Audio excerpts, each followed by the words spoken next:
Of सीटीआरएम। Kinematics के और question हम करेंगे, पहले हम थोड़े इनके एक्सेलरेशन और अल्फा निकालना सीख लेते हैं, उसके बाद उसमें हम करेंगे कि टी टाइम में कितना डिस्प्लेसमेंट हुआ, टी टाइम बाद वेलोसिटी क्या होगी, टी टाइम बाद ओमेगा क्या होगा, वगैरह वगैरह। ठीक है। डायनेमिक्स ऑफ सीटीआरएम का मतलब है एनएलएम, एनएलएम ऑफ सीटीआरएम। ठीक है, न्यूटन्स लॉ ऑफ मोशन। तो क्या स्टेप्स रहती है सॉल्व करने की? पहले एफबीडी बनाओ, फिर इक्वेशंस लगाओ। अब इक्वेशंस क्या क्या लगती है सीटीआरएम में वो देखो। तो होगा क्या, वही बहुत सारे फोर्स वोर्स कुछ लग रहे होंगे और आपसे पूछेंगे कि बताइए इस ऑब्जेक्ट का एक्सेलेरेशन क्या होगा, इस ऑब्जेक्ट का एंगुलर एक्सेलेरेशन क्या होगा। सीटीआरएम में तो दोनों काम होंगे ना। तो कोई ऑब्जेक्ट होगा, उसके पास एक्सेलेरेशन भी होगा, एंगुलर एक्सेलेरेशन भी होगा, है ना। सीटीआरएम में दोनों काम हो रहे हैं ना, रोटेशनल मोशन और ट्रांसलेशनल मोशन। तो इसमें इसी में मतलब इसी में अगर कोई बॉडी जो सीटीआरएम कर रही है उसमें एफ नेट बराबर M A C O M भी लगेगा, टॉर्क बराबर आई अल्फा भी लगेगा। इसी में दोनों इक्वेशन इसमें लगेंगी। और फिर एक इक्वेशन, अगर ये प्योर रोल कर रहा होगा तो प्योर रोलिंग की इक्वेशन लगेगी। प्योर रोलिंग की इक्वेशन उतनी जगह पर लगेगी जितनी जगह पर ये कांटेक्ट में होगा।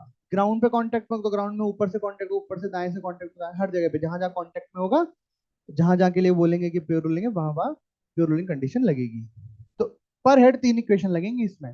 जितने ऑब्जेक्ट सीटीआरएम में होंगे पर हेड काउंट 3 इक्वेशन। 3 में रोलिंग में ज्यादा हो सकती है, जितनी जगह कांटेक्ट होंगे उतनी इक्वेशन। समझ में आएगी बात? 3। अच्छा, थोड़ा सा रिवाइज ही कर लेते हैं, समरी बना लेते हैं। प्योर रोटेशन, प्योर रोटेशन का एग्जांपल अपना पुली। पुली घूमती थी, उसमें कितनी इक्वेशन लगती थी पर पुली? जैसे मान लो ये कोई ऑब्जेक्ट है जो इसके अबाउट हिंज है और इसके अबाउट ये घूम रहा है, तो मान लीजिए अल्फा है, तो इसमें एक इक्वेशन तो लगती थी टॉर्क बराबर आई अल्फा। और पुली के लिए आप एक लगाते थे नो स्लिपिंग कंडीशन, इसमें तो लगाते थे नो स्लिपिंग। और जितनी जगह पर स्ट्रिंग और उसका कांटेक्ट होता उतनी जगह पर नो स्लिपिंग लगानी पड़ती थी। अरे हाँ कि ना? बोले सर ये तो सेम ही हो गई फिर, टॉर्क वाली और इनमें क्या अंतर है बताओ। ये टॉर्क बराबर अल्फा और इस टॉर्क बराबर क्या बताऊं? जब प्योर रोटेशन में लगाएंगे ना तो ये हिंज के अबाउट लगती है हमेशा। किसके अबाउट लगती है? हिंज के अबाउट। ये हिंज है। और जब सीटीआरएम में टॉर्क बराबर अल्फा लिखेंगे तो ये सेंटर ऑफ मास के अबाउट लगेगी। आईबी सेंटर ऑफ मास के अबाउट आएगा। ये हमेशा ध्यान रखें, सीटीआरएम में टॉर्क बराबर अल्फा में टॉर्क हमेशा सेंटर ऑफ मास के अबाउट लिखना है। बोले सर नहीं लिखा तो क्या होगा बताइए। पहले आपको ये बताता हूँ कि यहाँ पे हम हिंज आउट क्यों लिखते थे, तो समझना। क्योंकि हिंज एक रुका हुआ पॉइंट है, बाकी हर पॉइंट के पास एक एक्सेलरेशन होगा। तो अगर उस पॉइंट के अबाउट टॉर्क लिखोगे तो टॉर्क, वो पॉइंट, हिंज के अलावा वो पॉइंट, कोई भी पॉइंट इस बॉडी पर नॉन इनर्शियल फ्रेम होगा। और जब आप नॉन इनर्शियल फ्रेम के अबाउट सिस्टम को देखोगे तो इस सिस्टम पर एक सूडो फोर्स भी लगेगा। सूडो फोर्स हमेशा सेंटर ऑफ मास पे लगता है, जैसे एमजी सेंटर ऑफ मास पे लगता है, वैसे सूडो फोर्स भी सेंटर ऑफ मास पे लगता है। तो जैसे आपने इस पॉइंट के अबाउट टॉर्क लिखा तो सूडो लगेगा। फिर सूडो फोर्स अल्फा के हिसाब से सूडो फोर्स का एक्सलेशन जो भी आएगा एम ए पीछे की तरफ, उसका भी टॉर्क आपको इसके आउट लिखना पड़ेगा, तो फिर सही आ जाएगा। पर सूडो आ जाएगा, उसमें सूडो का टॉर्क आ जाएगा। तो इसलिए हम हिंज के आउट लिखते हैं। उससे फायदा क्या होता है? हिंज तो चल ही नहीं रहा, इनर्शियल फ्रेम है, तो फिर सूडो नहीं लगता। तो जो फोर्स लग रहे होते हैं बस उन्हीं का टॉर्क हम लिख देते हैं। अरे ठीक है क्या? इसलिए वहां हिंज के आउट लिखते हैं। अब बात आती है इसकी। इसमें तो हर पॉइंट चल रहा है, इसमें तो हर पॉइंट चल रहा है, सेंटर ऑफ मास नहीं चल रहा है? क्या चल रहा है? तो अगर हम सेंटर ऑफ मास का टॉर्क लिख रहे हैं तो सेंटर ऑफ मास कैसा फ्रेम है, इनर्शियल फ्रेम की non inertial frame? Non inertial frame है, तो यहाँ तो सूडो आना चाहिए। तो यार टॉर्क में सूडो का लिखना पड़ेगा क्या? नहीं, बताऊं क्यों? क्योंकि टॉर्क सेंटर, वो sorry, pseudo force centre of मास पे लगेगा। सूडो फोर्स जब सेंटर ऑफ मास पे लगेगा तो उसका टॉर्क सेंटर मास पर 0 आ जाएगा। तो आपको उसका टॉर्क यहाँ भी नहीं लिखना पड़ेगा। तो सर एक सवाल उठ रहा है मेरे मन में कि अगर प्योर रोटेशन में मैं हिंज के जगह सेंटर ऑफ मास का और टॉर्क लिखूं तो centre of mass non initial frame है, सूडो लगेगा। पर सूडो तो सेंटर मास भी लगेगा। तो मतलब इस केस में भी मैं सेंटर ऑफ मास के अबाउट टॉर्क लिख सकता हूँ, हाँ, और सवाल कर सकता हूँ। सही जवाब, बिल्कुल कर सकते हो। और वो कभी जब आप थोड़ा सीख जाओगे रोटेशन, तो वो जो फिक्स एक्सेस वाले सवाल कराए हैं रॉड गिरा गिरा के अपन, उनको करेंगे कभी फुर्सत से, सेंटर ऑफ मास के अबाउट टॉर्क लिख के, और किसी और पॉइंट के अबाउट भी लिख के करेंगे, सुडो लगा के करेंगे ये सब कभी फुर्सत से किसी दिन, ठीक है। तब तक के लिए प्योर रोटेशन में हिंज के अबाउट टॉर्क, और सीटीआरएम में सेंटर ऑफ मास के अबाउट टॉर्क। ऐसा नहीं कि इनके अलावा कर नहीं सकते हो, कर सकते हो, पर फिर आपको और बातों का ध्यान रखना पड़ेगा। सबसे आसान ये पढ़ते हैं, इसमें आपको कुछ एक्स्ट्रा ध्यान नहीं रखना पड़ेगा, ठीक है क्या। जब आप इनमें अच्छे हो जाओगे, तब हम ये वाला सवाल किसी और एक्सिस के आउट भी करें, ठीक है। ओके। अच्छा हाँ, अब जब समरी बनी रही है तो प्योर ट्रांसलेशनल की बना लो। प्योर ट्रांसलेशनल में अगर कोई ऑब्जेक्ट चलता था, ऐसे चलता था मान लो, इसमें तो सिर्फ एक इक्वेशन बनती थी, F net is equal to, अरे यही बनती थी क्या। प्योर रोटेशन, प्योर ट्रांसलेशनल में एक इक्वेशन, प्योर रोटेशन में दो इक्वेशन, और सीटीआरएम में तीन इक्वेशन, ऐसा रहेगा। जिस सवाल में जो रहेगा पर हेड काउंट उतनी इक्वेशन आपको बनानी पड़ेगी। ऐसा सवाल भी हम करेंगे जिसमें तीनों रहेंगे, तो टोटल इक्वेशन कितनी हो रहेंगी, मिनिमम 6। मिनिमम क्यों बोल रहा हूँ, अगर कांटेक्ट दो से ज्यादा, एक से ज्यादा जगह पे हो तो इनके और भी बढ़ सकते हैं। मिनिमम 6 तो बनेगी, एक जगह तो कांटेक्ट में होगा ही होगा। समझ में आ रही है बात। तो कर लेंगे, खैर वो कोई बड़ी बात नहीं है, आप इसको लिख लो। ये है डायनेमिक्स ऑफ,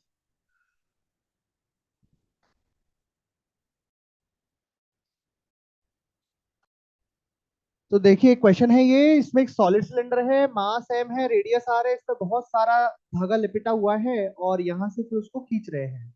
कितने फोर्स से खींच रहे हैं, एफ फोर्स से। कोई हिंज विंज नहीं है, तो क्या होगा, ये जो भाई साहब हैं सिलेंडर भाई साहब, ये घूमते हुए आगे बढ़ते जाएंगे, है ना। और ऐसा कहा गया है कि सरफेस इज एनफ रफ। ये एनफ का क्या मतलब है, किस चीज के लिए एनफ है ये, enough for pure rolling, enough for pure roll. समझ में आई बात। इसका मतलब क्या, अगर अकेला रफ लिखा होता तो क्या मतलब निकालते, अगर रफ लिखा होता तो हम ये कहते कि ये फिसल भी सकता है, प्योर रोलिंग भी कर सकता है। एनफ रफ लिखा है मतलब ये प्योर रोलिंग ही करेगा, उतना एनफ फ्रिक्शन है कि ये प्योर रोल करे। समझ में आ रही है बात, नहीं। अच्छा, अगर स्मूथ सरफेस होती तो क्या होता, तब भी प्योर रोलिंग हो सकती थी, तब भी प्योर रोलिंग हो सकती है, स्लिप भी कर सकता है अगर स्मूथ होता तो। रफ लिखा होता तब भी प्योर रोलिंग भी हो सकती है और स्लिपिंग भी हो सकती है। एनफ रफ लिखा है मतलब प्योर रोलिंग ही होगी, स्मूथ सरफेस पर भी प्योर रोलिंग हो सकती है, ठीक है। धीरे धीरे हम पढ़ते जाएंगे तो आपके मन में ऐसा हो जाएगा कि अगर स्मूथ सरफेस पे प्योर रोलिंग हो ही नहीं सकती, नहीं हो सकती। अब उसका भी करा देंगे एग्जाम, कि फ्रिक्शन नहीं है तब भी प्योर रोलिंग हो जाएगी, बिना फ्रिक्शन के प्योर रोलिंग, ठीक है। अब इस सवाल को करना है हमें। आप सबसे पहले बताओ अननोन क्या क्या है, क्योंकि जितने अननोन आप बता दोगे कि इतने अननोन है इस सवाल में, उतने अननोन आपसे फाइंड करवा लेंगे। बाकी फिर जयराम जी की है जी। इसको जब आगे खींचेंगे तो इसके पास एक एक्सलेशन आएगा, बहुत बढ़िया। इसके पास एक एंगुलर एक्सलेशन आएगा, बहुत बढ़िया। वेलोसिटी ओमेगा, आप जितने बोल दोगे उतने अपन फाइंड करा लेंगे, सच बता रहे हैं।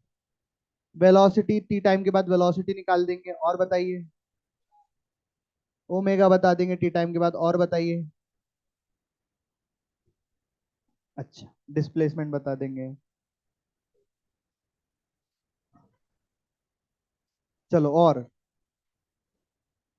अबे काइनेमेटिक्स थोड़ी पढ़ रहे हैं यार, डायनेमिक्स पढ़ रहे हैं ना। बताइए। काइनेमेटिक्स नहीं पढ़ रहे यार, डायनेमिक्स पढ़ रहे हैं। फ्रिक्शन नहीं लगेगा, ये पागल। डायनेमिक्स पढ़ रहे हैं ना यार, काइनेमेटिक्स थोड़ी पढ़ रहे हैं। ए और अल्फा आ जाएगा तो फिर तो काइनेमेटिक्स लगाते रहो, इक्वेशन ही तो लगानी है, v बराबर u प्लस at और s बराबर t plus half T square, कि वेलोसिटी क्या होगी और ओमेगा क्या होगा, वो तो इक्वेशन ऑफ मोशन के सवाल ना बे, है ना। ये तीन चीज निकालनी है, ये डायनेमिक्स के सवाल कर रहे हैं अपन। ए अल्फा एंड फ्रिक्शन। चलिए, तो सबसे पहले हम क्या करेंगे, हमेशा जब भी डायनेमिक्स का क्वेश्चन करते हैं तो हम पहले एफबीडी बनाते हैं। एफबीडी बनाएंगे। एफबीडी में हमको ऊपर एक फोर्स दिखेगा, आगे लग रहा है एफ, दिखेगा रस्सी से होके लग रहा है। रस्सी में टेंशन बेसिकली टी एफ के बराबर ही आ जाएगी, क्योंकि रस्सी को एफ से खींचना है तो टेंशन भी एफ के बराबर, और एफ आगे लग रहा है। उसके अलावा सेंटर ऑफ मास पर नीचे क्या लगेगा, एम जी, नीचे से ऊपर क्या आएगा, नॉर्मल। नॉर्मल सिर्फ कांटेक्ट पे लग सकता है, तो एक ही पॉइंट पे कांटेक्ट है ना। और कोई फोर्स, फ्रिक्शन लगेगा। फ्रिक्शन किधर लगेगा, पीछे लगेगा कि आगे लगेगा। ये जो फ्रिक्शन आप लगाने वाले हो, ये फ्रिक्शन है रोलिंग फ्रिक्शन, यही है वो रोलिंग फ्रिक्शन। कई लोग पहले बात करी थी इसमें, रोलिंग फ्रिक्शन क्या होता है सर, रोलिंग फ्रिक्शन यही होता है जो रोलिंग मोशन में लगता है। इसकी डायरेक्शन हम नहीं बता सकते कि पीछे लगेगा कि आगे लगेगा, कहीं भी लग सकता है ये एफ के मैग्नीट्यूड पे भी डिपेंड कर जाएगा, एफ किस जगह पे लग रहा है उस पर भी डिपेंड कर जाएगा कि फ्रिक्शन कैसे लग रहा है। मतलब यही एफ अगर यहाँ की जगह 2 सेंटीमीटर नीचे लग जाए, हो सकता है फ्रिक्शन अपनी डायरेक्शन बदल ले, है ना। एफ अपना मैग्नीट्यूड चेंज कर ले तो हो सकता है फ्रिक्शन अपनी डायरेक्शन बदल ले। ये रोलिंग फ्रिक्शन है, ये किधर भी लग सकता है। तो फिर हम किधर लगाए, हम किधर भी लगा लो, मैथ्स के भरोसे छोड़ दो, मैथ्स संभाल लेगी। प्लस में आ गया तो जिधर लगाया वही सही, माइनस आया तो अपोजिट लगा देंगे जय राम जी। जैसे आपका बहुत मन कर रहा है पीछे लगाने का तो पीछे लगाते, देखते क्या होता है।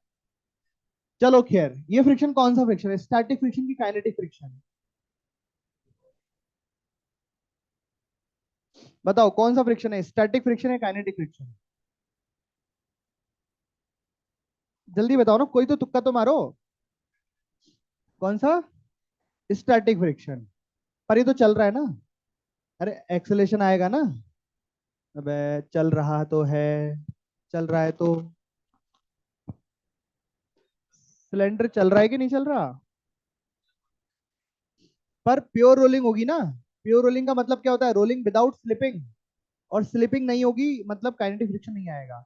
चलने नहीं चलने से काइनेटिक फ्रिक्शन डिसाइड नहीं होता, स्लिपिंग होने ना होने से डिसाइड होता है। स्लिपिंग नहीं होगी मतलब काइनेटिक फ्रिक्शन नहीं है, मतलब ये कौन सा फ्रिक्शन है, स्टैटिक फ्रिक्शन। और स्टैटिक फ्रिक्शन की वैल्यू तो हमें वैसे नहीं पता होती, और यहाँ तो डायरेक्शन भी नहीं पता है। समझ में आई बात। अब आगे, अच्छा हाँ एक चीज रह गई, क्या रह गई, मार्क इट्स एक्सेलरेशन। सबसे एफबीडी बनाने में, identify the body mark it's acceleration, कितनी पुरानी बात है, ऐसा लग रहा है ना सालों पहले पढ़ी थी, मेरे को भी। तो मैंने तो सच में सालों पहले पढ़ी थी। ये अब कंप्लीट हो गई एफबीडी। अब क्या, अब हम सबसे पहले बनाएंगे एफ नेट बराबर एम ए। एक्स में भी बनाएंगे, वाई में बनाएंगे, वाई में बनाएंगे तो कोई एक्सप्रेशन है नहीं, एन बराबर एम जी आ जाएगा, नॉर्मल बराबर एम जी, चाहिए नहीं हमको। तो हमने एक्स में बनाई, एफ आगे लग रहा है, एफ आर पीछे लग रहा है। किसने लगाया एफ आर पीछे, तुमने लगाया। तुमने लगाया तो माइनस भी तुम्हें ही लिखना पड़ेगा, आगे लगाते तो नहीं लिखना पड़ता। मास कितना है एम, एक्सलेशन ए, फर्स्ट इक्वेशन। दूसरी इक्वेशन क्या लिखेंगे, टॉर्क बराबर आई अल्फा, लेकिन टॉर्क किसके अबाउट सेंटर ऑफ मास, आई किसके अबाउट सेंटर ऑफ, अल्फा किसके अबाउट सेंटर। टॉर्क क्या लिखेंगे, सेंटर ऑफ मास के अबाउट। एम जी का टॉर्क खत्म हो जाएगा, नॉर्मल का टॉर्क खत्म हो जाएगा, अरे हो जाएगा ना। अब जैसे हमने यहां ध्यान रखा, एक्सलेशन डायरेक्शन को पॉजिटिव माना, वैसे ही अल्फा की डायरेक्शन को पॉजिटिव मानना पड़ेगा। अल्फा किधर है, किधर घुमा रहा है, क्लॉकवाइज। एफ भी कैसे घुमाएगा, क्लॉकवाइज। एफ आर भी आपने जो लगाया कैसे घुमाएगा, क्लॉकवाइज। यानी कि R F plus R F R is equal to solid cylinder का दूसरी इक्वेशन। और अब तीसरी इक्वेशन, कितनी जगह कांटेक्ट में है सिलेंडर, एक जगह पे सरफेस के साथ। तो सरफेस के साथ जब कांटेक्ट में है तो एक इक्वेशन, लास्ट इक्वेशन आएगी प्योर रोलिंग की।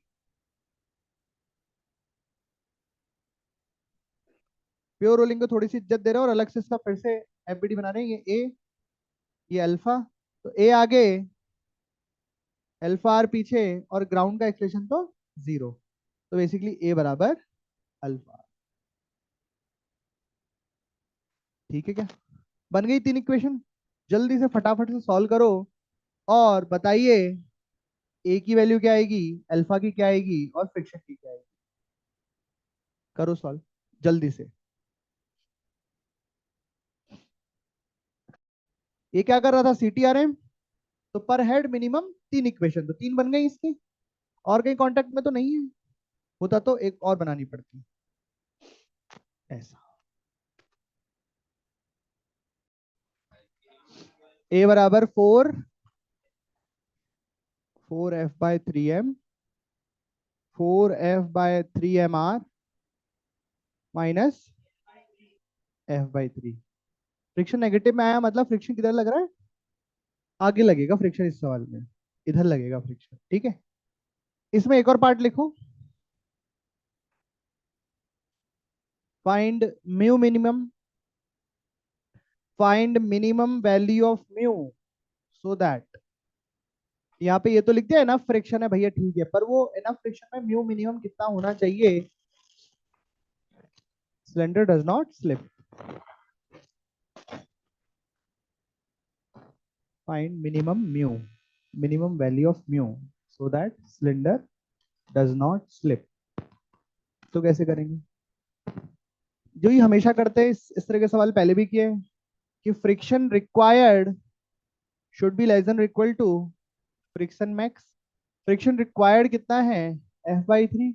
फ्रिक्शन मैक्स कितना लगेगा, म्यू इंटू नॉर्मल, नॉर्मल यहाँ mg के बराबर है, ऊपर नीचे फोर्स बैलेंस करे तो mu should be greater than equal to f/3 mu g, 3 mg। तो मिनिमम वैल्यू कितनी आ गई, f/3 mg। इतना मिनिमम म्यू होना चाहिए। इससे कम अगर म्यू हुआ, इससे कम अगर म्यू हुआ तो क्या होगा, इससे अगर कम म्यू हुआ तो ये प्योर रोल नहीं कर रहा होएगा, ये प्योर रोल नहीं करेगा। पक्की बात। अगर इससे कम में हुआ तो इसका मतलब ये एनफ रफ नहीं होगा, रफ है पर एनफ रफ नहीं है कि प्योर रोल करा पाए। समझ में आई क्या बात? ठीक है, अब अगला सवाल इसी का पार्ट है, कि अगर मैं यहां लिख दूं, लेकिन है अगला सवाल, पर डेटा यहीं से उठा रहे हैं अपन, कि वही सिलेंडर है, वही फोर्स लगा रहे हैं, लेकिन इस सरफेस का म्यू, वहां पे कितना आया था म्यू मिनिमम, f/3 mg। मैं यहाँ लिख रहा हूं कि इस सरफेस का म्यू लेस देन है f/3 mg। यहाँ पे लिख देना हिंट के लिए, फ्रॉम प्रीवियस क्वेश्चन। इसका मतलब क्या होगा, अब ये प्योर रोल नहीं करेगा, then find A alpha F are.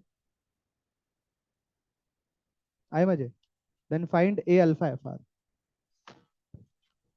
तो सबसे पहले तो आप ये लिखेंगे कि इन दिस सिचुएशन या in this case cylinder will not role purely. ठीक है,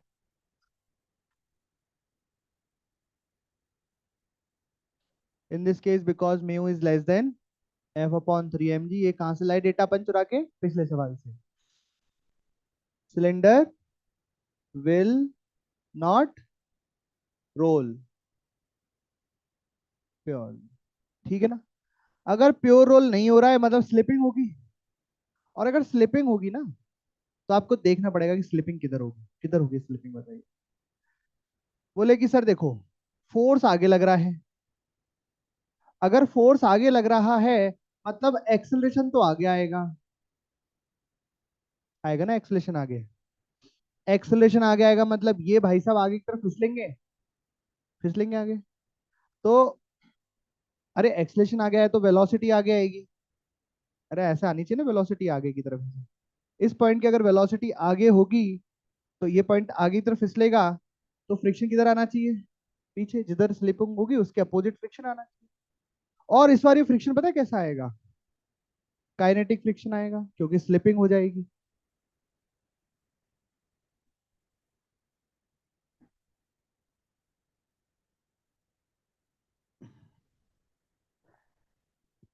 क्या इनिशियली रेस्ट पे है, इनिशियली तो चल ही नहीं रहा था, हमने फोर्स लगाया बेचारा चलना स्टार्ट किया, ऐसा। बोलो यार, फ्रिक्शन आगे लगाएं कि पीछे लगाएं, क्योंकि कुछ भी इसमें क्लियरली दिया हुआ नहीं है। अगर पहले से वेलोसिटी देता, हम पॉइंट की वेलोसिटी निकाल के बता लेते कि फ्रिक्शन आगे लगाना है कि पीछे लगाना है। इसमें कैसे लगाएं फ्रिक्शन, आगे लगाएं या पीछे लगाएं, ये पक्का पता है कि स्लिपिंग तो नहीं होगी, सॉरी स्लिपिंग होगी, प्योर रोल तो नहीं होगा, पर फ्रिक्शन की डायरेक्शन कैसे डिसाइड करें। ये तो हमें पता लग ही गया कि फ्रिक्शन सफिशिएंट नहीं है।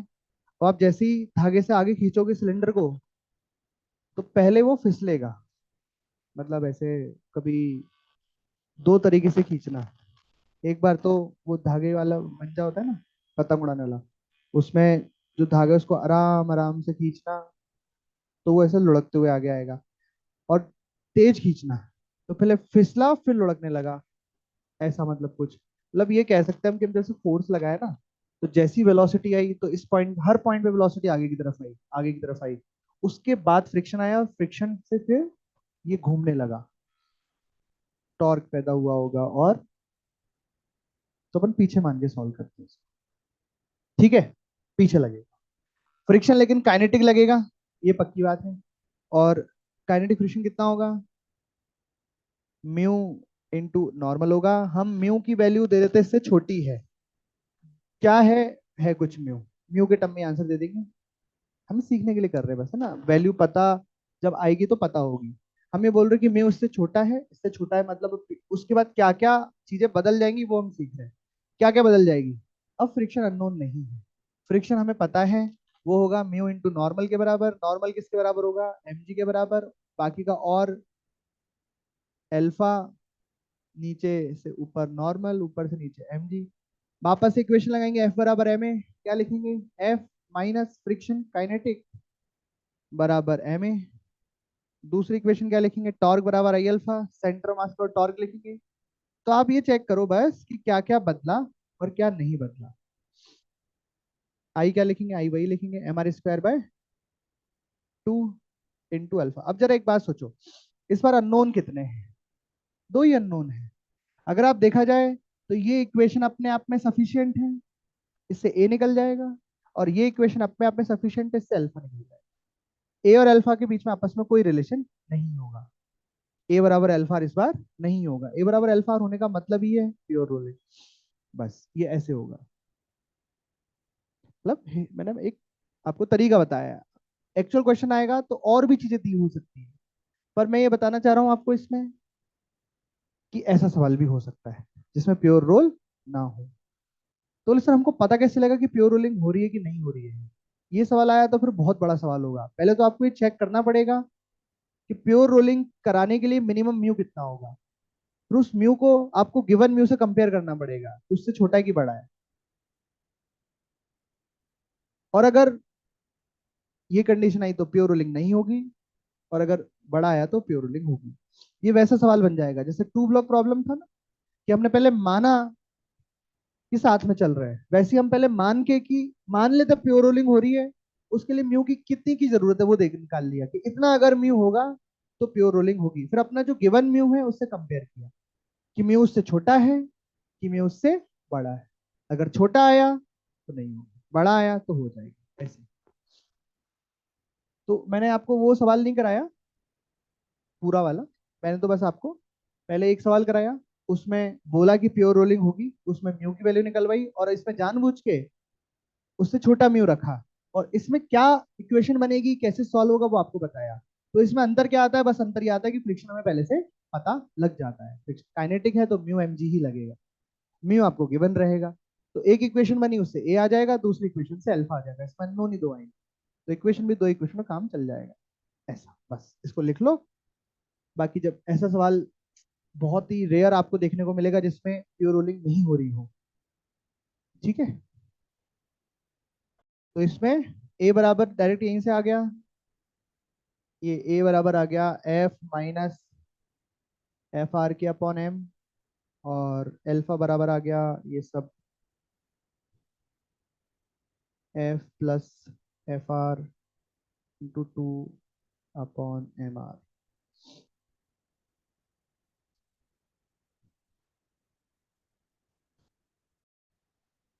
नेक्स्ट क्वेश्चन करेंगे हम, वापस से आ रहे हैं प्योर रोलिंग पर। प्योर रोलिंग नहीं होगी तो अभी मैंने सिर्फ हिंट दिया आपको कि ऐसा करते हैं, बीच बीच में कराते रहूंगा आपको एक आध सवाल जिसमें प्योर रोलिंग नहीं होगी तो क्या।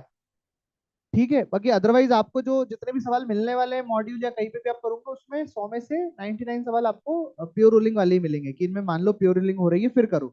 ठीक है, बिना प्योर रोलिंग वाले सवाल आपको बहुत कम देखने को मिलेंगे। मैं आपको दिखा दूंगा जितने होते हैं लगभग लगभग, समझ जाओगे मतलब आपकी यही होता है।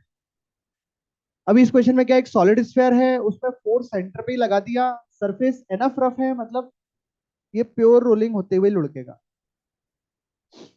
Find acceleration of the solid sphere, ये सवाल है, करिए। किसका एक्सेलरेशन निकालना है? Acceleration of centre of mass निकालना है। क्या किया बताइए, कर लिया, हो गया। सबसे पहले एफबीडी बनाया, एक फोर्स आगे लगाया, एमजी नीचे लगाया, नॉर्मल ऊपर लगाया। फ्रिक्शन लगाने का मन करा ही होगा कि नहीं करा? लगाना ही पड़ेगा। आगे लगाया कि पीछे लगाया? पीछे लगाया, पीछे लगा तो लो, लगा दिया। ये फ्रिक्शन कौन सा होगा? स्टैटिक होगा, क्योंकि प्योर रोलिंग होगी। एक्सलेशन आगे मान लिया ए, और अल्फा मान लिया ऐसे, क्योंकि दिख रहा है, अगर आप यूं चलाओगे तो ऐसे लुढ़कते हुए आगे बढ़ जाएगा। फर्स्ट इक्वेशन क्या लिखी? F minus F R is equal to M A. दूसरी इक्वेशन टॉर्क के लिए लिखी, टॉर्क एम जी का खत्म, नॉर्मल का खत्म, एफ का खत्म, बस फ्रिक्शन का टॉर्क है और वो भी अल्फा की डायरेक्शन में है। तो आर एफ आर मतलब friction, is equal to 2/5 M R square into alpha. दो इक्वेशन, थर्ड इक्वेशन क्या हो जाएगी? सिंपल दिख रहा है, सरफेस है, तो एक सिंपल सी आपको प्योर रोलिंग की इक्वेशन मिल जाएगी। ठीक है क्या? अब आपको आंसर निकालने हैं तो निकल जाएंगे, आंसर में क्या है, ए निकल जाएगा, अल्फा निकल जाएगा, एफ आर निकल जाएगा। पूछा बस ए है तो बस ए निकाल दो, मन करे तो तीनों निकाल दो। इसमें एफ आर देखोगे आप पॉजिटिव आएगा, मतलब फ्रिक्शन इसी डायरेक्शन में लग रहा होगा। इसमें फ्रिक्शन पीछे की तरफ लग रहा है, रोलिंग स्टैटिक फ्रिक्शन है, इसकी डायरेक्शन तो इक्वेशन ही निकाल ये, या इस केस में हम बता सकते हैं थोड़ा सा लॉजिक लगा के। बताओ कैसे?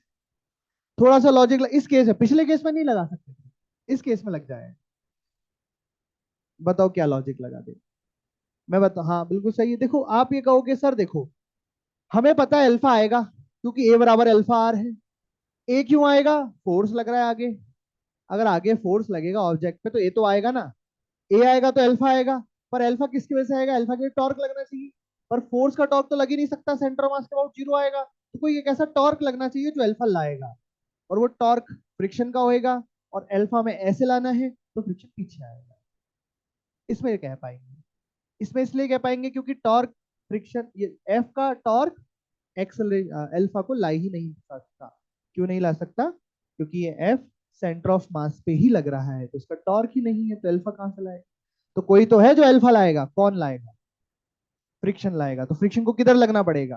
पीछे लगना पड़ेगा, ऐसे इसमें कह सकते हैं। आप बोलो सर ऐसा ही लॉजिक लगा के पिछले सवाल में बता दो, आप नहीं बता पाए, उसमें फिर वैल्यूज निकालनी पड़ेगी कि क्या इतना टॉर्क सफिशिएंट है, ला पा रहा है, बैलेंस कर पा रहा है, तो वो सब नहीं, फिर कैलकुलेशन होगी, कैलकुलेशन से तो आ ही रहा है। इसमें आप निकाल के देखना, एफआर पॉजिटिव आएगा 100%। आ रहा है क्या? हम फ्रिक्शन, स्टैटिक फ्रिक्शन की डायरेक्शन लगाने के लिए लॉजिक लगा सकते हैं, अगर जो मूविंग फोर्स है वो अगर सेंटर पे लग रहा है। क्यों? तो अगर वो सेंटर पे लग रहा है तो वो टॉर्क लगा ही नहीं रहा है, टॉर्क लगा ही नहीं रहा है और अल्फा लाना है, तो टॉर्क कौन लाएगा? फ्रिक्शन लाएगा। तो जिधर अल्फा चाहिए उस हिसाब से फ्रिक्शन लगा दो। समझ में आई बात? मोटी मोटी आ गई क्या, या नहीं आई? तो चलो सवाल छोड़ो, सवाल नहीं करा रहा हूं, अगर आप कह रहे हो कि बात समझ में आ गई तो मुझे ये बताओ, हमने इस सॉलिड स्फीयर को यहां से छोड़ दिया, बताओ फ्रिक्शन किधर आएगा? छोड़ दिया मतलब ये नीचे जा रहा है, यहां से रेस्ट से रिलीज कर दिया, रिलीज। बताओ इस पर, और ये एनफ रफ है, फ्रिक्शन किधर आएगा? तो लोग कह रहे हैं कि ऊपर आएगा, क्यों? नीचे जा रहा है इसलिए ऊपर आएगा। तो क्यों कह रहे हो नीचे आएगा? अच्छा, तो इस पे फोर्स जो लगेगा वो तो सेंटर पे लगेगा, एमजी, एमजी का कंपोनेंट वगैरह नॉर्मल सब सेंटर पे तो है ना। और जब रिलीज कर दिया है, तो रिलीज कर दिया है तो ऑब्वियस बात है एक्सलेशन तो नीचे आएगा ही आएगा, क्योंकि एमजी साइन थीटा तो नीचे लग ही रहा है। और चूंकि एनफ रफ है, तो इसके पास अल्फा भी ऐसे आना चाहिए, तो घूमेगा ना, लुढ़कते हुए जाएगा। अरे हाँ कि ना। तो अल्फा लाएगा कौन? फ्रिक्शन का टॉर्क लाएगा, इसलिए फ्रिक्शन ऊपर आएगा। आगे समझ में? तो एक सवाल का जवाब और दे दो। इसी केस में, इसी केस में सुनाई दिया गया, इसी केस में अगर इसको ऊपर फेंक देते वी वेलोसिटी, इसको क्या किया, वी वेलोसिटी ऊपर फेंक दिए, ये वी वेलोसिटी से ओमेगा एंगुलर वेलोसिटी से घूमते ही ऊपर जा रहा है, और ऑब्वियसली रुक रहा है, या स्पीड बढ़ती जाएगी। अब किसी को गोले को ऐसे ऊपर ढड़का दिया, तो ऊपर लुढ़कते लुढ़कते रुकेगा कि तेज होती जाएगी स्पीड? रुकेगा पक्का, दिमाग में क्लियर है? अब बताओ इस पर फ्रिक्शन कितना लग रहा है? क्योंकि ऊपर जा रहा है इसलिए नीचे। तो तुम मना भी कर रहे हो लेकिन बता तो वही रहे हो।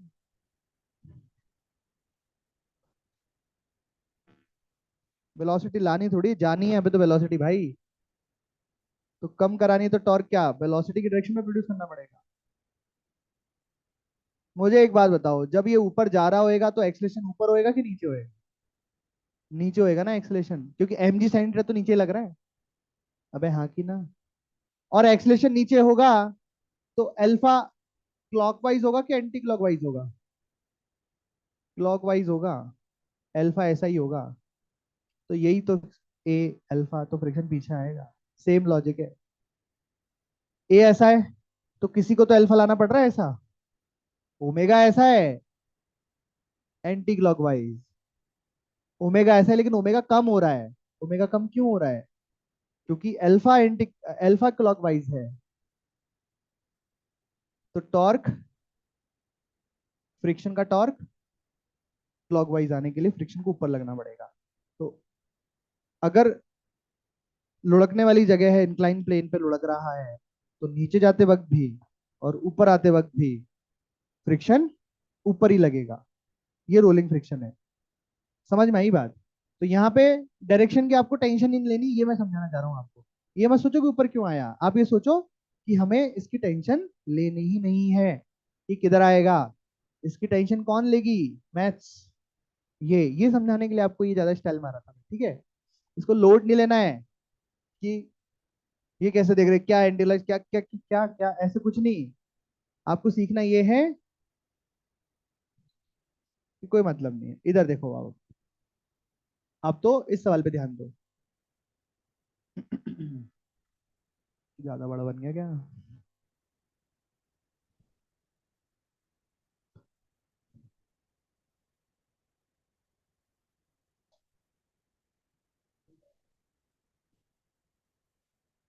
भाई साहब, छोटे छोटे बना लेता हूँ, ज्यादा ही बड़ा बन गया।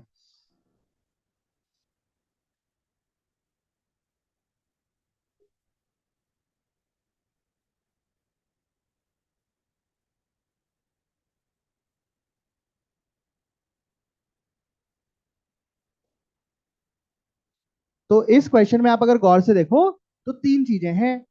ये है solid cylinder, mass M, radius R. ये कैसा मोशन करेगा? ये सीटीआरएम करेगा।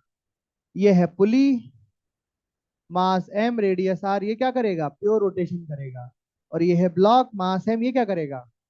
ये प्योर ट्रांसलेशनल मोशन करेगा। ये सब कर रहे हैं। सरफेस एनफ रफ है ताकि ये प्योर रोलिंग करे। बताइए यहाँ पे अननोन क्या क्या है, जल्दी बताइए। ये ब्लॉक मान लीजिए A1 से नीचे आ रहा है, ये मान लीजिए अल्फा 1 से घूम रहा है। इस रस्सी में टेंशन T1 है, इस रस्सी में टेंशन T2 है। ये भाई साहब मान लीजिए A2 से चल रहे हैं और अल्फा 2 से घूम रहे हैं। कितने हुए अननोन? एक, दो, तीन, चार, पांच, छह। अच्छा, सीटीआरएम के लिए कितनी इक्वेशन? तीन। रोटेशन के लिए कितनी इक्वेशन? दो। तीन और दो, पांच। और ट्रांसलेशन के लिए कितनी इक्वेशन? एक। छह, छह अननोन, छह इक्वेशन, सॉल्व करो। पहले इक्वेशन बनाओ, इक्वेशन बनाओ, सॉल्व हम बाद में करेंगे, पहले इक्वेशन बनाओ। देखो इधर आओ, जिनका सरल है उनका तो डायरेक्ट बनाते हैं, फिर सीटीआरएम के लिए अलग से एफबीडी बना देंगे। जैसे ये नीचे एम जी ऊपर T1, तो क्या लिख दूं, एम जी माइनस T1 बराबर MA1, एक डन। ट्रांसलेशनल की तो एक ही बनेगी। उसके बाद इसकी देखो, अल्फा कैसा है क्लॉकवाइज, तो T1 का टॉर्क क्लॉकवाइज, T2 का टॉर्क एंटी क्लॉकवाइज। तो कितना, इसकी रेडियस दी थी, हाँ दी थी, आर T1 माइनस T2 बराबर अल्फा 1। और एक और इक्वेशन इसकी हाथ के हाथ बना दूं, इस रस्सी का एक्सलेशन नीचे A1 और इसका अल्फा 1 इंटू आर, तो A1 बराबर अल्फा 1 इंटू आर। ये हो गई आपकी रोटेशन की दो इक्वेशन। ठीक है क्या? अब बारी आई आपके सॉलिड सिलेंडर की। इसमें आगे लगेगा टेंशन T2, फ्रिक्शन जिधर मन करे लगा दो, तब से आपका मन पीछे लगाने का कर रहा है तो पीछे लगा दो। एक्सलेशन आगे लगेगा A2 और अल्फा हो जाएगा ऐसा, अल्फा 2। तो एक इक्वेशन तो बन जाएगी T2 माइनस FR, एक ही फ्रिक्शन है तो FR का नाम रखा, FR रख दिया, M इंटू A2, A2 ठीक है। टॉर्क देखेंगे तो दोनों का टॉर्क सपोर्ट ही कर रहा है अल्फा को, तो T2 प्लस FR बराबर MR² बाई 2 है ना, सॉलिड सिलेंडर है ना, तो MR²बाई 2 अल्फा 2। टोटल कितनी इक्वेशन हो गई भैया, एक दो तीन चार पांच हो गई। ये कितनी जगह के कांटेक्ट में, कितनी जगह पर कांटेक्ट में है, ये सॉलिड सिलेंडर दो जगह पे, नीचे सरफेस पर है और नीचे रस्सी भी तो चल रही है, वहां भी प्योर रोलिंग होगी। मतलब रस्सी और इस सिलेंडर के बीच में कोई भी स्लिपिंग नहीं हो रही है और ग्राउंड पे भी नहीं हो रही है। तो उसके लिए मैं अलग से, या इसमें इसमें यूज कर लेते हैं अपन ब्लू कलर का। तो नीचे वाले पॉइंट की बारी बात कर लो पहले, आगे की एक्सलेशन A2, पीछे अल्फा 2R और ग्राउंड का 0। तो एक इक्वेशन तो क्या आ गई, A2 माइनस अल्फा 2R बराबर 0। एक इक्वेशन हो गई, समझ में आएगा? मतलब A2 बराबर अल्फा 2R लिख दूं क्या, या ऐसे लिखूं, क्या लिखूं, ये लिख दूं, A2 बराबर अल्फा 2R। छह, एक और ध्यान से सुनना, हाईएस्ट पॉइंट पर, अगर हाईएस्ट पॉइंट पे सिलेंडर की बात करोगे तो सिलेंडर के लिए तो आगे का एक्सीलरेशन A2 और प्लस अल्फा 2R, दो होंगे ना। और रस्सी का, तो रस्सी तो यही वाली जा रही है यहाँ, तो रस्सी का एक्सीलरेशन कितना है A1, तो रस्सी का एक्सीलरेशन होगा, रोप का एक्सीलरेशन होगा A1। तो इक्वेशन बन जाएगी A1 बराबर A2 प्लस अल्फा 2R। इस तरीके से सात इक्वेशन, इनको बस सॉल्व करना। तो सवाल अभी खत्म नहीं हुआ है दोस्तों, अभी इन सातों को सॉल्व भी करना है और उसको सॉल्व आप घर करेंगे, ठीक है। ये क्वेश्चन जो आपने किया है ना, ये आम सवाल नहीं है, ये बहुत ज्यादा कठिन सवाल है, ये ध्यान रखना। छोटा मोटा सवाल नहीं है, सात इक्वेशन बनाई है आपने। आप सोचो 4 महीने आप कहां से कहां पहुंच गए हो। एक इक्वेशन में डर लगता था, सात बना दी है, सात, समझ लो सात इक्वेशन छोटी बात नहीं होती, वो भी रोटेशन की सात इक्वेशन। ये ध्यान से सुने, सॉलिड सिलेंडर है, मास एम रेडियस आर, सेंटर से एक्स डिस्टेंस पर फोर्स लगाया है, एक्स हमें नहीं पता है, एक्स ही निकालना है।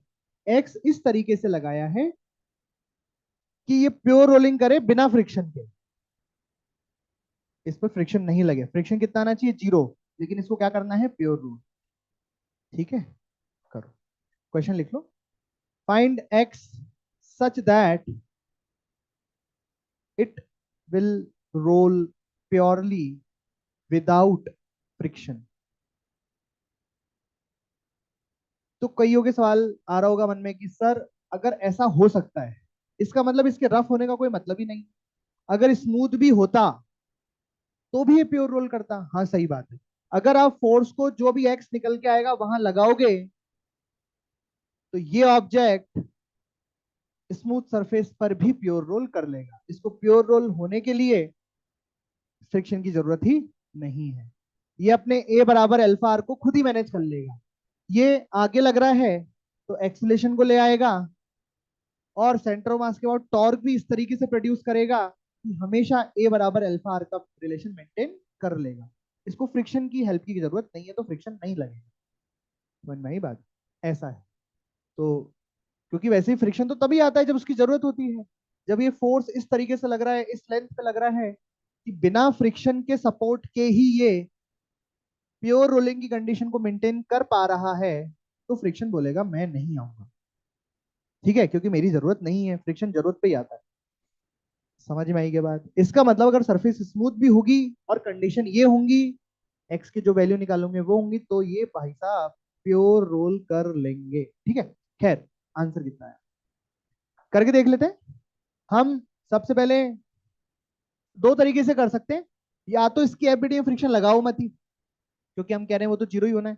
लेकिन कई बोल रहे हैं कि सर अरे अजीब सा लग रहा है, तो जैसे कर रहे थे ना हम, वैसे ही करो। जैसे कर रहे थे कि फ्रिक्शन नीचे एम जी, ऊपर नॉर्मल, आगे ए अल्फा। पहली equation F minus F R बराबर एम है, बहुत अलग है कि एफ आर की वैल्यू कितनी है, जीरो। अरे हाँ कि ना, क्योंकि हम बोल रहे हैं फ्रिक्शन लगना ही नहीं चाहिए, तो एफ आर बराबर तो एफ बराबर कितना आ गया एम है, तो ए बराबर कितना आ गया, ऐसा। दूसरी इक्वेशन टॉर्क इक्वेशन क्या लिखोगे, R into F plus F R बराबर M R square by two into alpha. F R फिर जीरो हो गया। अरे हाँ ना, क्योंकि फ्रिक्शन नहीं लगाना है। तो कितना हो गया, एफ बराबर, अच्छा एक्स है, लेकिन उसके साथ तो आर आएगा ना, पर वो जीरो हो जाएगा। चलो ठीक है, ये ऐसे ठीक है, X into F plus R into F R हो गया zero, M R square by two alpha, ये ठीक है। एफ आर जीरो कर दिया, तो ये कितना बना, एक्स बराबर M R square by two into alpha upon X, ऐसा कुछ। सही है क्या?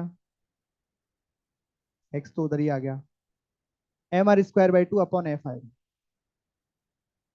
अब क्या, आंसर तो नहीं आया, आंसर आ रहा है। कंडीशन क्या है कि इसको प्योर रोल करना है, तो प्योर रोल की कंडीशन, प्योर रोलिंग की कंडीशन क्या है, ए बराबर अल्फा। तो अल्फा की वैल्यू को यहाँ ए से रिप्लेस करके ए की वैल्यू को यहाँ रख देते हैं। सही बात? नहीं, नहीं जम रहा है ऐसे। पहले अल्फा को रिप्लेस करो, यहाँ से कितना बनेगा, ए बाय आर। करो। तो एक्स बराबर M R square by two F, alpha की जगह लिखा ए बाय आर, और फिर ए की जगह क्या लिखा, ए की जगह लिखा एफ अपॉन एम, और सब काट दिया, एम से एम, आर से आर, एफ से एफ। एक्स बराबर कितना आया, आर बाई टू। मतलब अगर इस फोर्स को आर बाई टू पे लगा रहे हैं, तो बिना फ्रिक्शन के भी प्योर रोल कर रहा है। बोले सर ऐसा तो फिर हमेशा होना चाहिए था। नहीं, हो सकता है ये एक्स आर से भी ज्यादा आ जाता, हो सकता था ना किसी सवाल में, या आई वाई कुछ चेंज कर लो, इसको सॉलिड स्फीयर ले लो। हो सकता है किसी ऑब्जेक्ट में ये सिचुएशन पॉसिबल ही ना हो। उसका पता कैसे चलेगा भाई, ये तो गणित है। गणित तो वो पॉइंट निकाल देगा, एक्स की वो वैल्यू निकाल देगा कि जहां पे फोर्स लगाने से इसको बिना फ्रिक्शन के भी प्योर रोल करेगा। लेकिन हो सकता है कि वो एक्स पॉसिबल ही ना हो। क्यों ना हो? क्योंकि मैक्सिमम आर तक ही तो जा सकती है एक्स की वैल्यू, उसके बाद तो ऑब्जेक्ट ही नहीं है ना। अगर एक्स यहाँ पे बहुत बड़ा निकल जाता, तो हम बोलते कि इस सिचुएशन में ऐसा पॉसिबल ही नहीं है कि बिना फ्रिक्शन के ये प्योर रोल कर पाए। लेकिन एक्स कितना मजेदार आ गया, आर बाई टू आ गया। इसका मतलब आर बाई टू पॉसिबल है क्या? हाँ, ये टोटल डिस्टेंस आर है, आर बाई टू पॉसिबल है। ये इस सिलेंडर के अंदर ही है। तो मतलब इस सिचुएशन में ये पॉसिबल है कि ये ऑब्जेक्ट बिना फ्रिक्शन के भी प्योर रोल कर पाएगा। इसको प्योर रोलिंग के लिए अगर इतना ही एफ लगा रहे, यहीं पे अगर टू एफ कर दिया, फोर एफ कर दिया, तो हो सकता है कि फिर ये ना हो पाए। समझ में आ रही बात? ये नहीं कि हमेशा इसके लिए यही डिसाइडेड हो गया, सब पे डिपेंड कर रहा है फोर्स अगर डबल कर दिया, ट्रिपल कर दिया, यहीं पे एफ को 4F टाइप कुछ कर दिया, तो एक्स बदल जाएगा। और ऐसा पॉसिबल हो सकता है कि फिर ये बिना फ्रिक्शन के प्योर रोल ना कर पाए। एक्स की वैल्यू तो गणित निकाल देगी, फिर आपको सोचना है क्या वो एक्स इस ऑब्जेक्ट के लिए पॉसिबल है या नहीं है। समझ में आई बात? तो इस केस में तो आंसर आया। इसका मतलब अगर आप इसको स्मूथ सरफेस पे भी सेम सिचुएशन में R/2 पर एफ लगाते तो ये प्योर रोलिंग करता। मतलब ये कहना कि स्मूथ सरफेस पर प्योर रोलिंग नहीं होगी गलत है। स्मूथ सरफेस पर भी प्योर रोलिंग हो सकती है, लेकिन ये कहना कि हमेशा होगी वो भी गलत है। हो सकती है, नहीं हो सकती है, सब कुछ डिपेंड करता है क्या स्थिति बनती है और ए बराबर अल्फा मेंटेन हो पा रहा है कि नहीं। ए बराबर अल्फा क्यों बोल रहा हूं मैं? इस सिचुएशन के लिए, वरना वो भी बदल जाता है। समझ नहीं बस, ये है बस। और कर लेंगे इसके सवाल, अभी तो और करने। पर होमवर्क क्या है?